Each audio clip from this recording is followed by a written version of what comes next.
and welcome to episode 2 in season 2 of the JAIAC's Dispute Management in a New World podcast series. I'm your host, Roxene Nickle. And in this episode, we will take a look at small size, big problems, financing development in emerging economies, policy investment, and dispute resolution.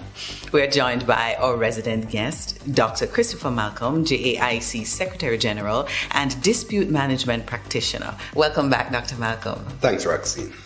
So let's get right into it. Break down for us what is meant by emerging economies. When we think of emerging economies, we typically think of economies that are transitioning from low income, low levels of development, and moving towards what is considered a higher income and higher levels of development for their citizens. Now, it is sometimes, in our context, we very often speak of developing economies, and there's very often a distinction made between the two, in that the emerging economies are those economies somewhere in the middle, whereas the low income and developing ones are considered to be somewhat more at the bottom.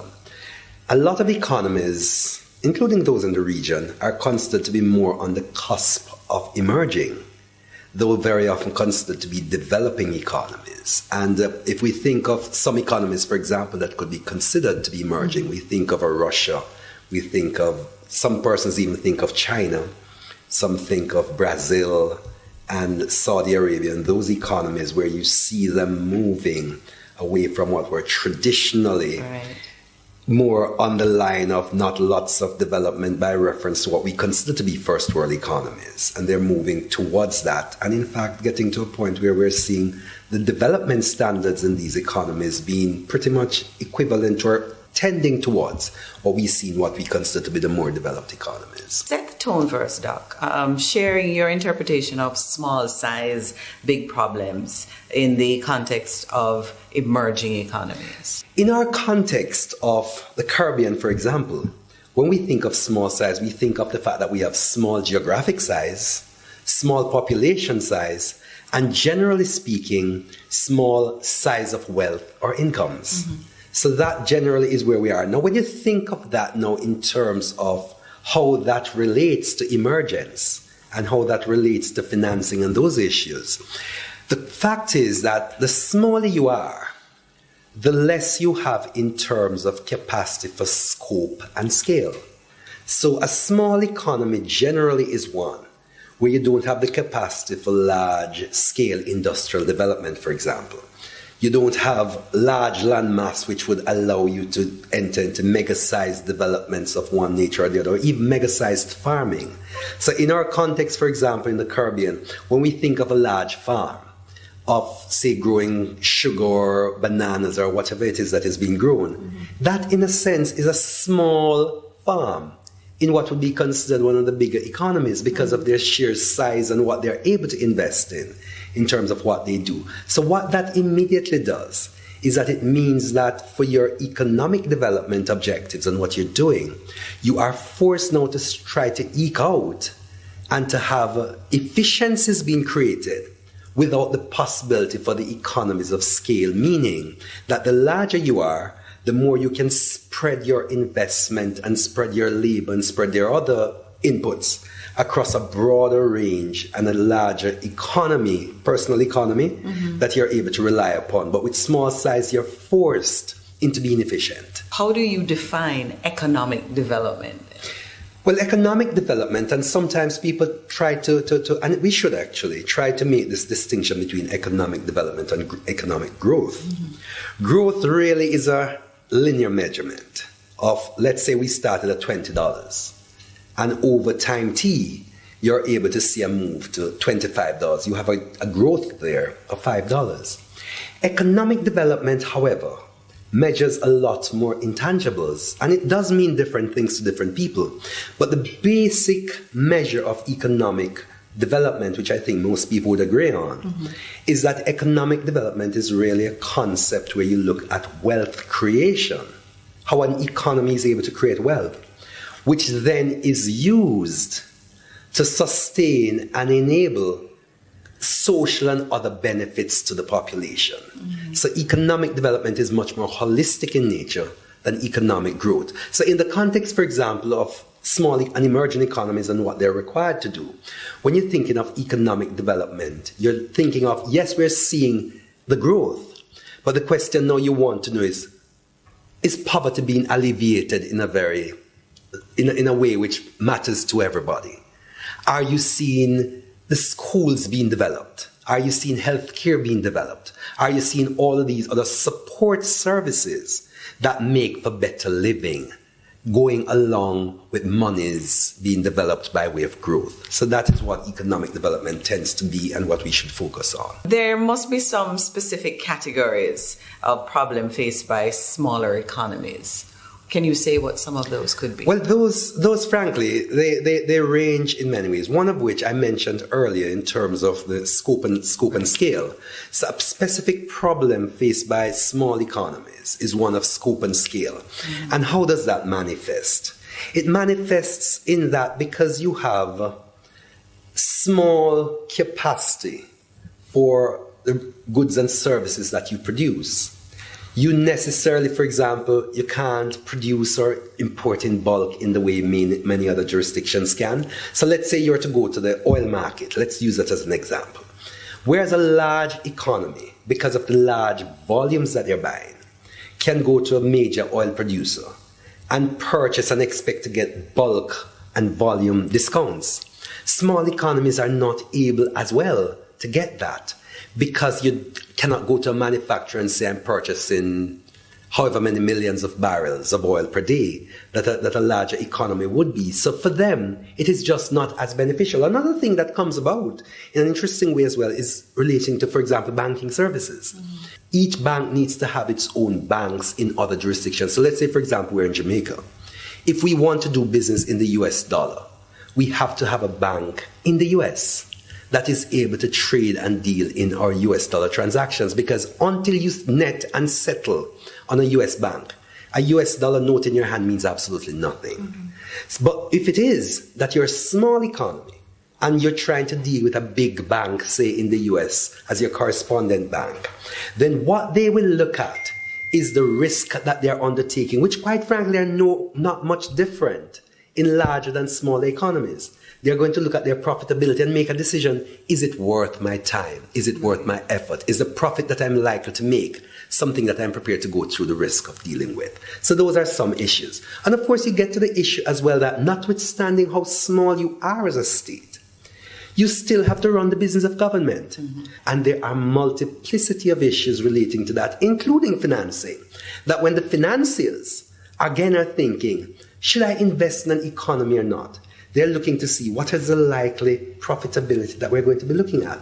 And the smaller the economy, the greater the risk that you're not going to be able to make the mega profits that you want to make. So those, again, create a set of issues. And with that, interestingly enough, since we're in this dispute management arena, comes questions relating to dispute management, because regardless of the size of the economy or even the size of the project, disputes are going to manifest. And small economies, because they have limited resources, are not able to be as specialized, for example, in some areas as larger economies would be able to do. So you then have dispute resolution issues related to capacity that could also arise in those circumstances. Okay, well, let's stay with the small economies. So what are some of the difficult choices that these small economies have to make and the issues that are resulting as a result of their choices? I think a big choice that every economy has to make, small in particular, has to make is this. Do I pay my doctors and nurses, or do I invest in a park? In every society, people want to have recreation, but they also want to have good health care, they want to have good education, they want to know that their roads are fixed and all of that. Now, if you're small, not only by reference to size, but by reference to your capacity to spend, you now have to very often make a choice. Do I fix 2 miles of road, or do I invest in repaying a loan? Right? And the question there is not always an easy one. So very often, you have economic priorities, pure and simple on the one hand, and social wishes on the other. Now, the social wishes will determine whether people feel a sense of belonging and whether they're able to enjoy their countries, their jurisdictions as best they can. But very often you have to make a hard choice between, should I pay the IMF loan that has become due? Should I pay some other for goods and services that must come in so we can feed? Or should we fix a road or build a new park or these other things? And very often, the social spend for recreation and these other things which make for holistic living often becomes things that are put to the side in favor of meeting what would be considered pure economic objectives. What are some of the tools that you've identified that can help make these smaller economies as they seek to finance their development? Well, one of the things in terms of, and that is where regionalism, for example, comes in. When you're small, the best way you can have value is by merging or joining with others. Because the smaller you are, the less you have of a capacity of getting at the decision-making table. And the decision-making table, not just because it's not available to you to get there, but you just have the resources to split across every possible agenda that could be made available. You just don't have it. So what we have to do, frankly, is to find a way of enabling and developing capacity, for example, in the context of the Caribbean, how it is that we can enable, and we've done it in the past, for example, with the Caribbean Regional Negotiating Machine, when it worked in a particular way, where we're able to create specialized agencies that have the capacity for serving multiple jurisdictions.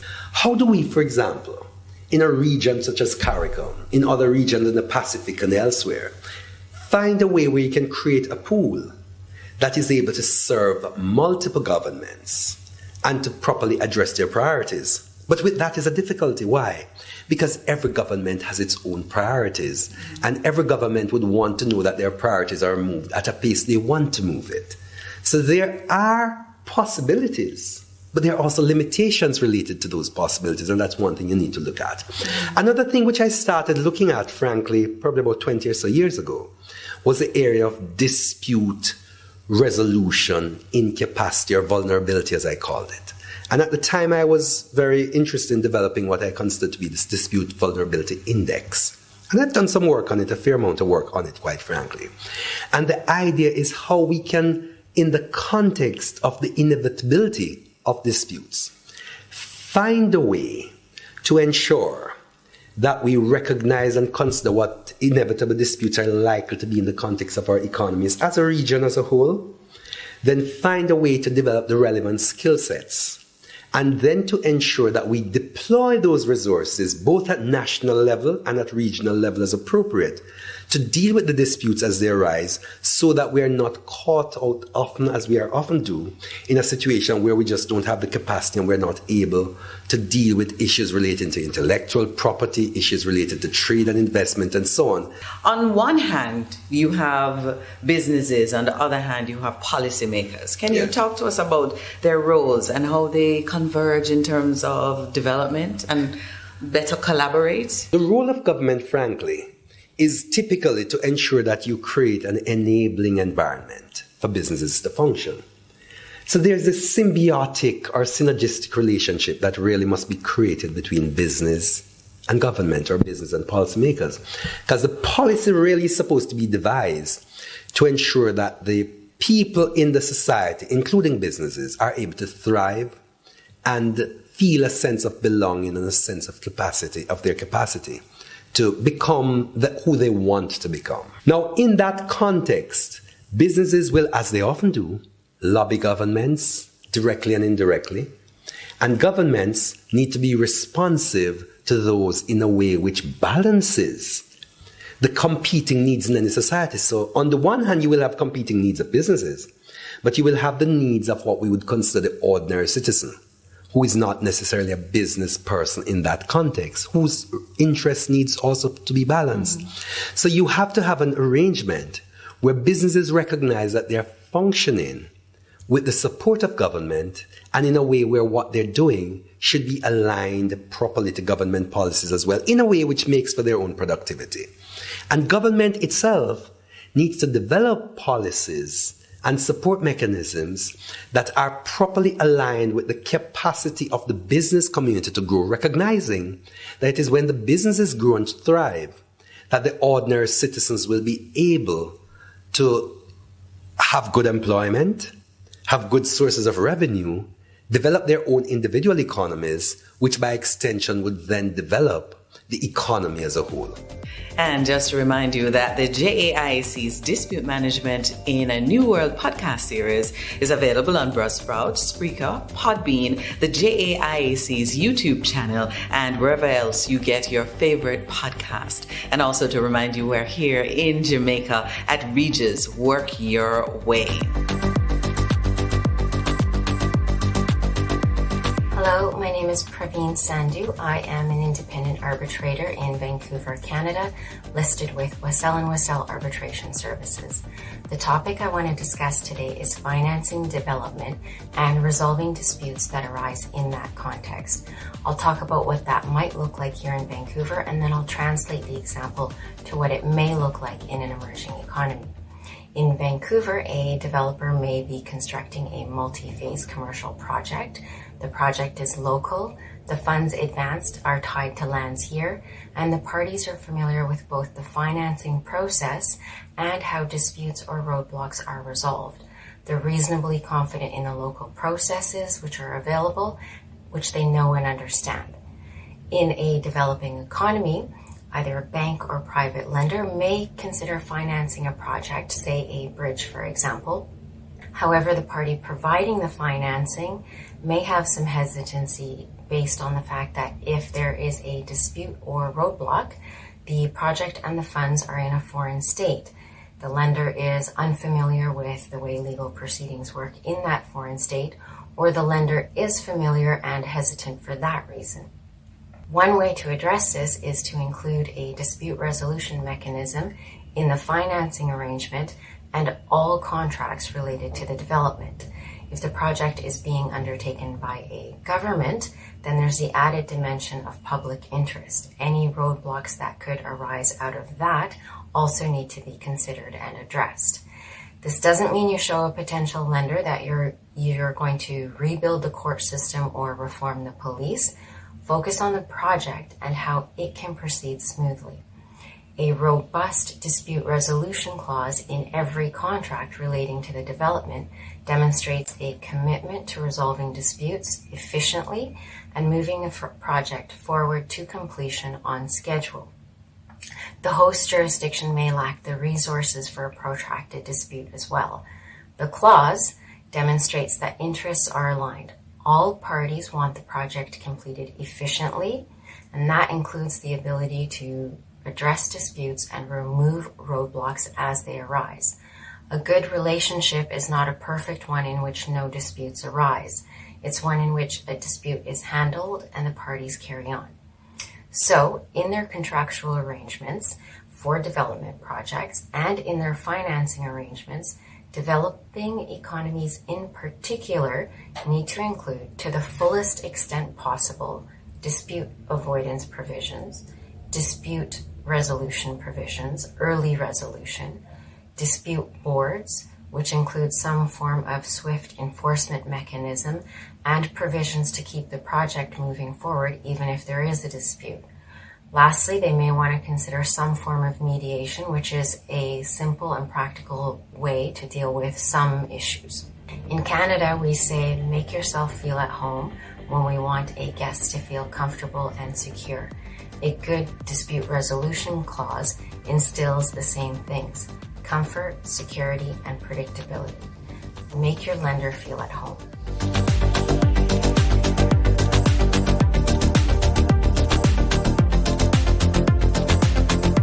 Awesome words there. So going back to you, Dr. Malcolm, so far we've looked at some of the possible categories of disputes that are common in small economies. So can you give us some examples of the sort of small economy, big problem disputes that arise for businesses? Every economy, as you know, the small ones, you still have to build roads.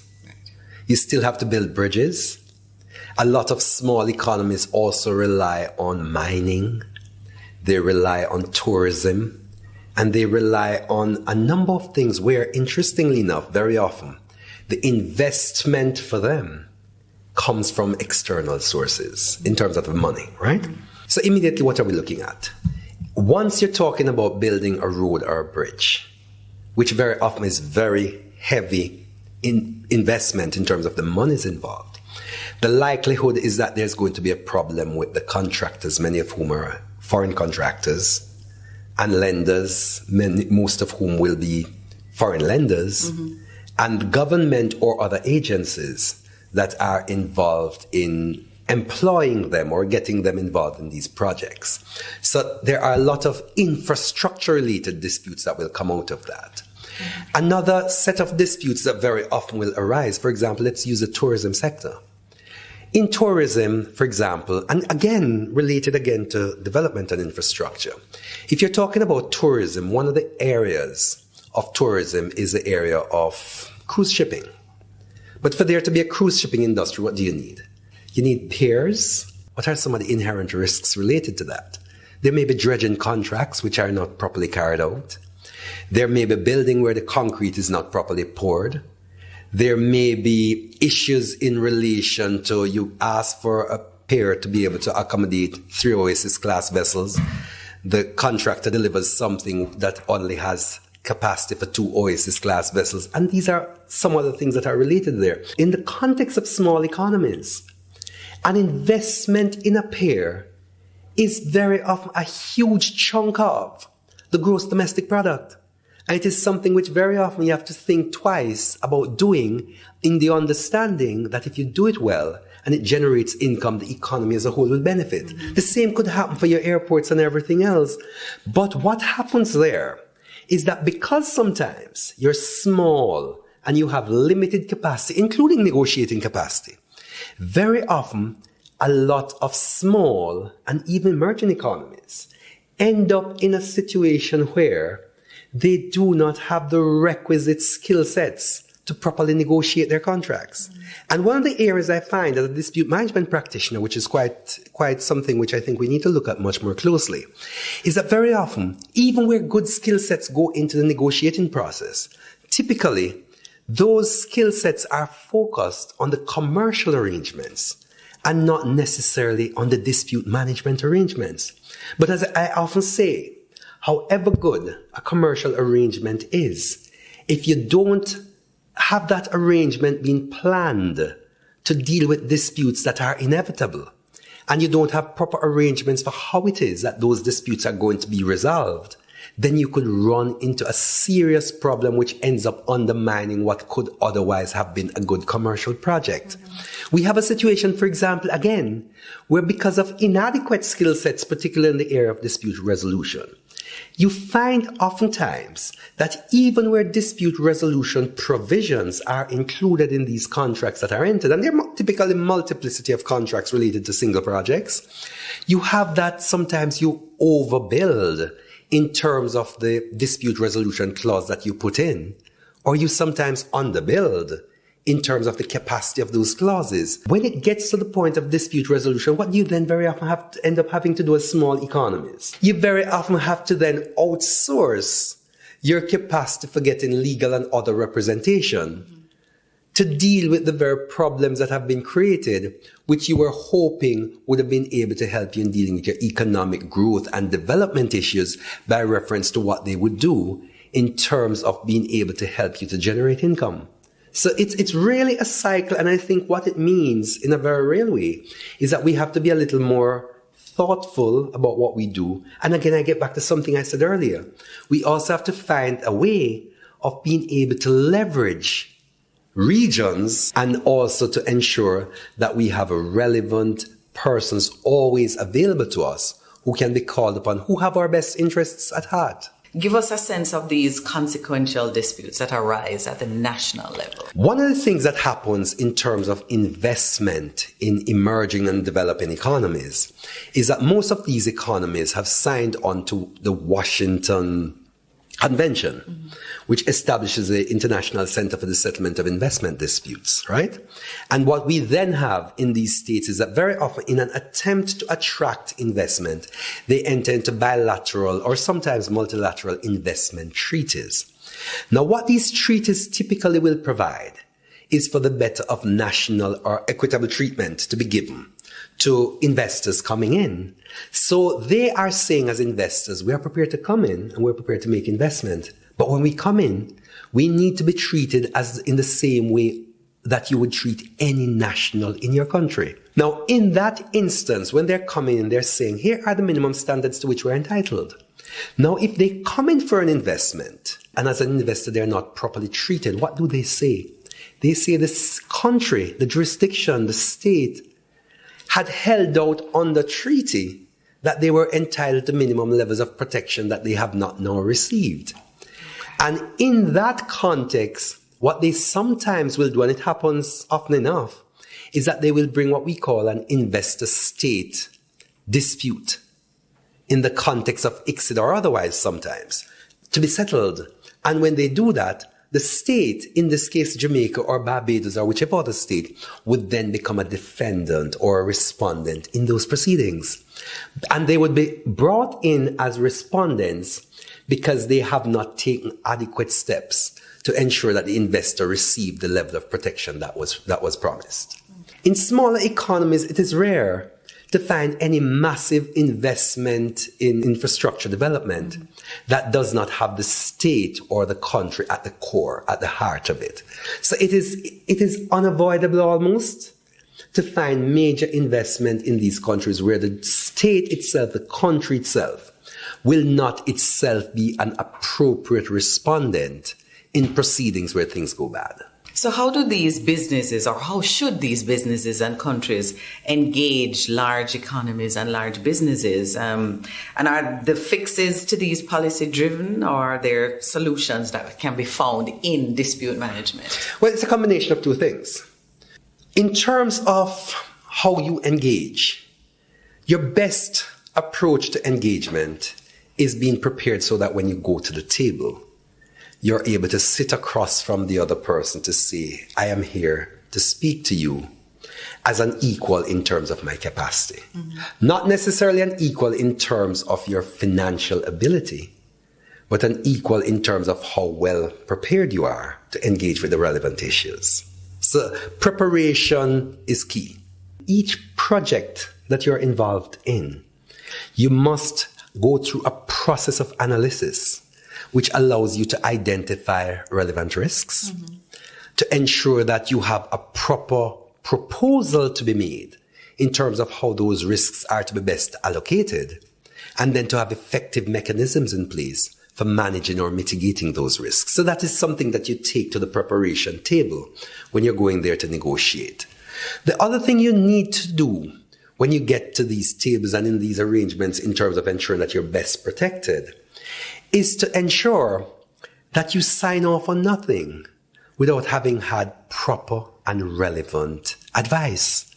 Everybody who comes to a negotiating space or a project space comes there.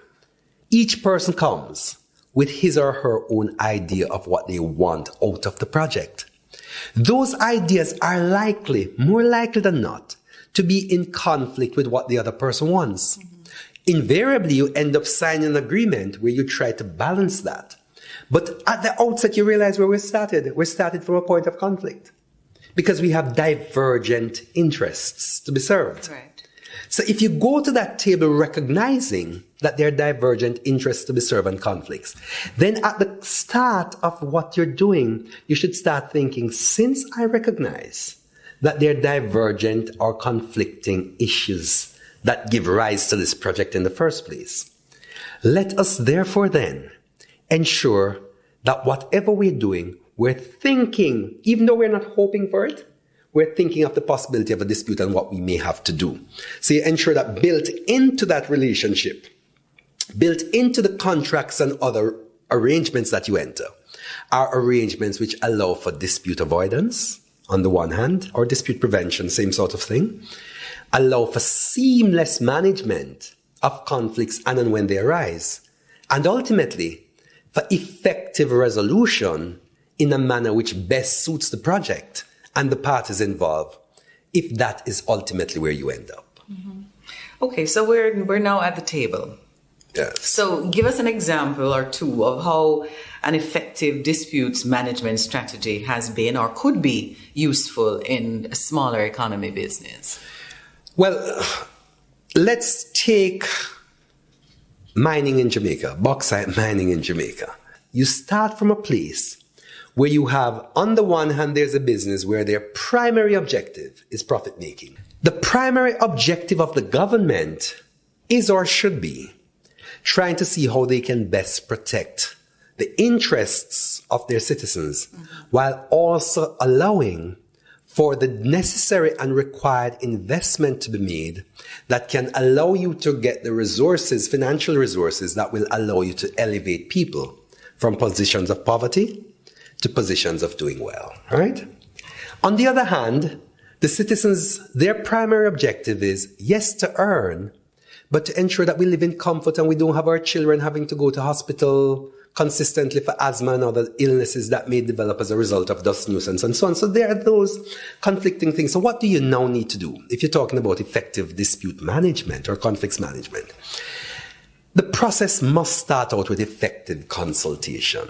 With a proper dispute management framework, you say, okay, fine, now that we have identified the possible areas of conflict, now that we have identified as well the real possible interest which is mutual or which is shared by all the parties, how can we now ensure that we have a system of ongoing engagement, which is amicable resolution through consultation, for example? And we're now building out the dispute resolution framework, So we're saying one of the areas that you will want to build in is a process for effective ongoing consultation. Let's look at another big area that is project financing and management. Can you walk us through the benefits of including an effective disputes management component in a project financing arrangement? Let's say company A is coming into Jamaica to mine, right? That company may decide to borrow money from Bank X. And the bank may say, we're lending on these conditions. We're expecting to be repaid our interests and principal and penalties and all the other things that may become due over time, right? And we're expecting to be paid in this way. And we're expecting that you're going to be able to generate income from what it is that you're doing to be able to sustain it. And so in that context, you realize that what happens, the project is central to the business of financing. So in the course of project financing, which really is financing specific to a project that is being undertaken, very often infrastructure or other such projects, we call those types of projects, typically we think of them as limited or no recourse financing arrangements. And limited in the sense that from the outset, it is understood that the financing and repayment of it is going to be tied to the project and how well it performs, right? Typically, that's where it is. Now, when you're doing that, there are a number of legal arrangements that you will put in place. You will set up what we call special purpose vehicles or special purpose entities and so on, which are companies which are set up specific to a project. And there are a number of instruments that you could go into, including arrangements that would deal with how you manage tax liabilities, how you manage where you report your profits. There are a number of things that come into play. And all of those are reliant on effective contractual arrangements. Now, what is it that if we go back to contractual arrangements, what is always key in contracts? You have parties. And once you have parties, you have divergent interests. Once you have divergent interests, you have the possibility of conflicts and disputes to be resolved, right? So what you now need to do is to ensure that as you're thinking finance and you're hearing ching ching and you see the money coming through, you're also thinking, what if there's a problem? What do we do? And the what if really is to say, we need to ensure that we have an effective system for managing disputes. So far, it appears that some of the big ticket topics like climate change and green energy, transportation, transshipment, migration, all of these are connected to money and the ultimate goal of sustainable development. So how can we use these tools of dispute management to deal with the issues so that established goals can be achieved? Climate change is in the air. So let's stick with that for the minute, right? Now, one of the things that is happening more and more, you have persons and countries more and more interested in clean air and in the sustainability of the planet. Not just the sustainability of businesses anymore, the sustainability of the very planet on which we live. Infrastructure by its very nature is a big carbon producing element of development in any society. So how do you, again, put arrangements in place, and this is where disputes management and contractual arrangements are in place, to ensure that people are limited under the terms of their contract to the extent to which they can be carbon emitting in what they do, and the extent to which they can simply, in which they're required, for example, use renewable resources and so on to the extent possible.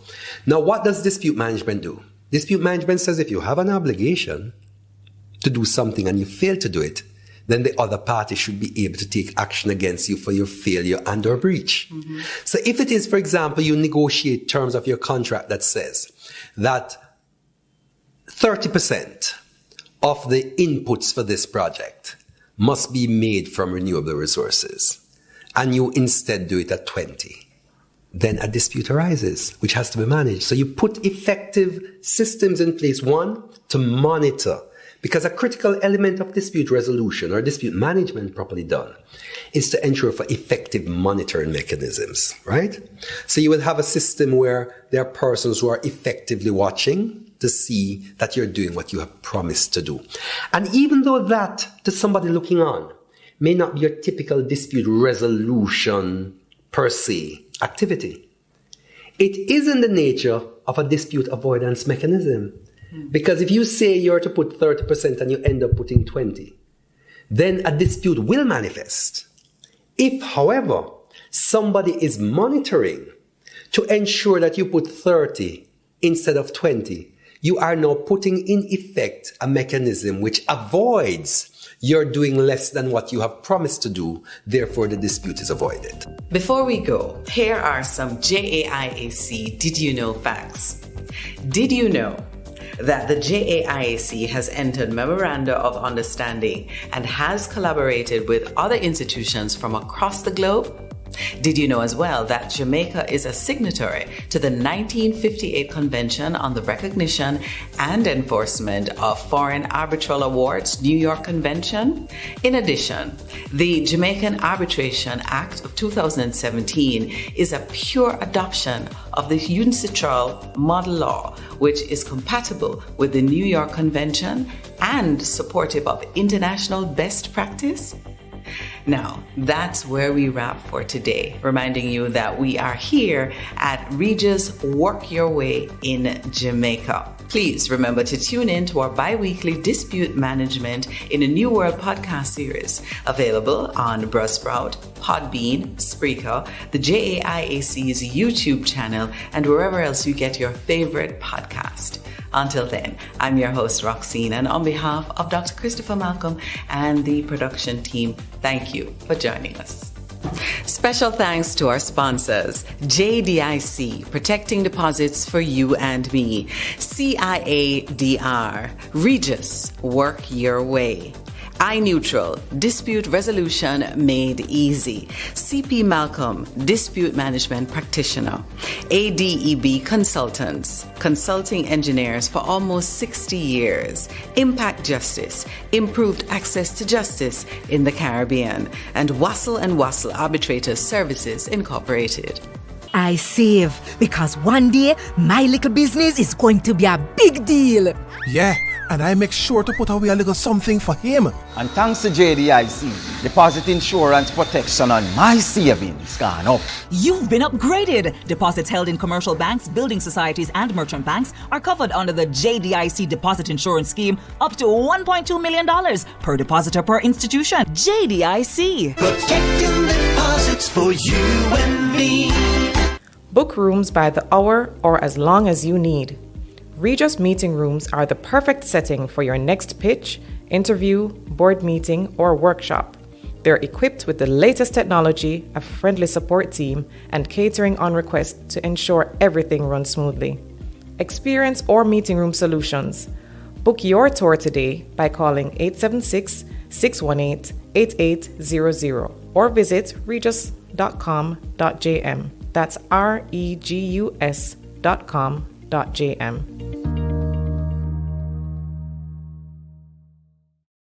All our episodes are also distributed on Google Podcasts, Spotify, Apple Podcasts, Amazon Music, Deezer, Stitcher, Podcast Index, Pandora, TuneIn Plus Alexa, Podchaser, Podcast Addict, and wherever else you get your favorite podcasts.